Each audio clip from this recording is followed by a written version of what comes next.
Сәлем достар, қазақша рецепт каналына қош келдіңіздер. Бүгін сіздермен әлемге танымал ең дәмді, ең жұмсақ синнабон булочкидің корица қосылған түрінің рецептісімен бөлісетін боламын. Жасалу жолы өте оңай, бір жасағаннан кез келген адам жасай алады. Әлі де каналға тіркелмеген болсаңыз, дәл қазір тіркеліп, лайк басып, комментарий бөліміне өз ойыңызды жаза кетіңіз. Сіздің жазған комментарийіңізге міндетті түрде қуана жауап беремін. Жаңа видео рецепті жіберіп алмас үшін төменде қоңырауша батырмасын басыңыз. Ал кеттік достар, булочкидің жасалуымен бөлісетін боламын. Жылы сүт, ерітілген жылы сармай, қант қосамыз. Қант ерігенше жақсылап араластырамыз. Енді тұз және де құрғақ ашытқыны салып, ашытқы ерігенше 5 минут күтеміз. Жұмыртқаны салып араластырамыз. Енді ұнның жартысын салып, біркелкі масса болғанша венчикпен жақсылап араластырып аламыз. Достар, булочкидің құрамын төменде описаниеде бөлімде толық жазып қалдырамын, сол жерден көрсеңіздер болады. Енді ұнның қалған бөлігін қосып, қолмен жұмсақ қамыр илеп аламыз.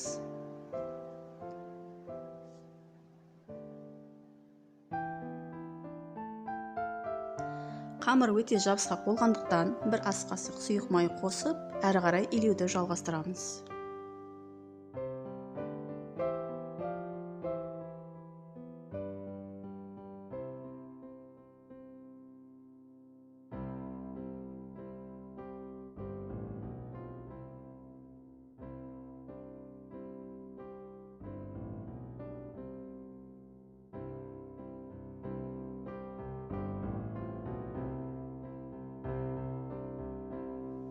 Міне достар, қамырымыз да дайын болып қалды.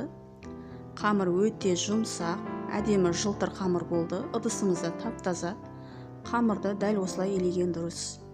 Енді қамырымыз көтерілгенше бетін жауып, жылы жерге 1 сағатқа қойып қоямыз.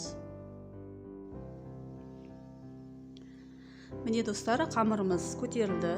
Енді қамырымыз қолға жабыспау үшін аздап ұн сеуіп 0,5 см қалыңдықта қамырымызды жаямыз.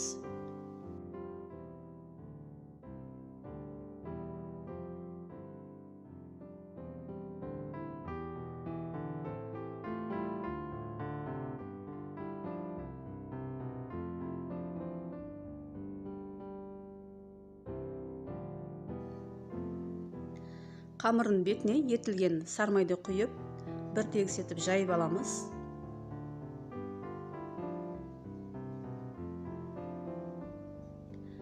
Одан кейін қантымызға корицаны қосып, жақсылап араластырып, қамырдың бетіне бір тегіс етіп сеуіп шығамыз.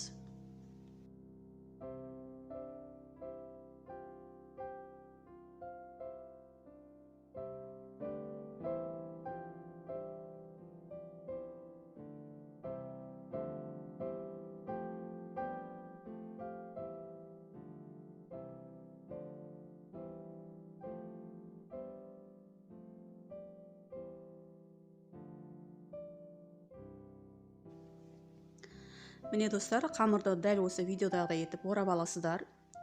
Енді қамырды пышақпен емес, қарапайым кез келген жіптің көмегімен осылай теп-тегіс етіп қиюға болады.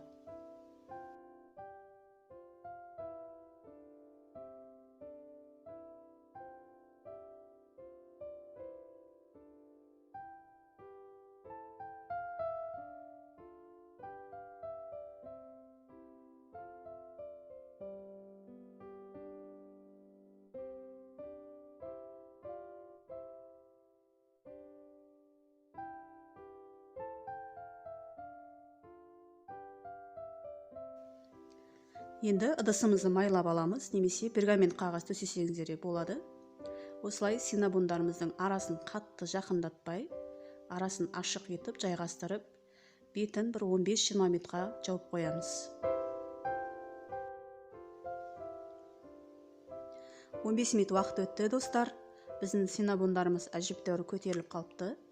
Енді бетіне жұмыртқаның сарысын жағып, алдын ала қызып тұрған духовкада 180 градуста жарты сағат пісіріп аламыз.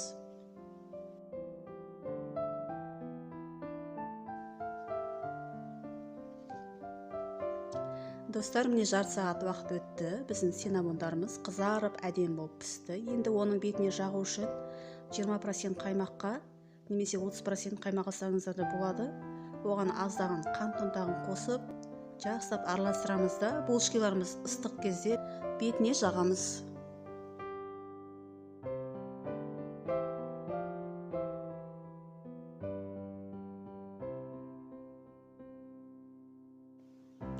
Міне достар, қаймақты осылай булочканың бетіне бір тегіс жағып аламыз.